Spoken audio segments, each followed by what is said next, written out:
দক্ষিণ পূর্ব রেলওয়ে শাখায় দীর্ঘদিন যাবৎ সঠিক সময়ে ট্রেন চলাচল না করায় চরম সমস্যায় পড়েছেন নিত্যযাত্রীরা।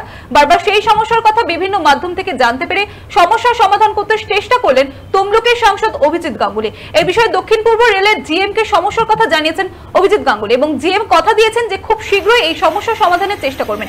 লোকসভা ভোটে জেতার পরেই সাংসদ অভিজিৎ গাঙ্গুলি কাজ শুরু করায় খুশি তমলুক লোকসভা কেন্দ্রের সাধারণ মানুষেরা।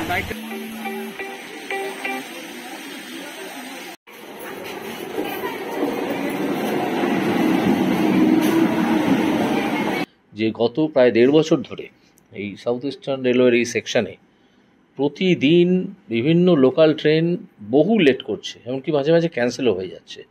লেট করছে মানে সেই লেটের সময়ের পরিমাণ 1 ঘন্টার বেশি, কখনো কখনো 1.5 ঘন্টা, ঠিক আছে। তো তখন আমি ঠিক করি যে এনাদেরকে এই ব্যাপারে এক্ষুনি কথা বলা দরকার। তো আমাদের জিএমের ফোন নাম্বারটা কোনোভাবে জোগাড় হয়, আমাদের সাউথ ইস্টার্ন রেলের জিএম, তার সঙ্গে আমি ফোনে কথা বলি যে এটা এতদিন ধরে সমস্যাই চলছে, আপনারা এটাকে ঠিক করুন। তো উনি আমাকে কথা দিয়েছেন যে ওনাদের এখন একটা অন্য কোনো কাজ চলছে, তার জন্য হয়তো 2-3 দিন একটু দেরি হবে, কিন্তু উনি কাল থেকেই এটা দেখবেন যাতে ট্রেন সময়ে চলাচল করে।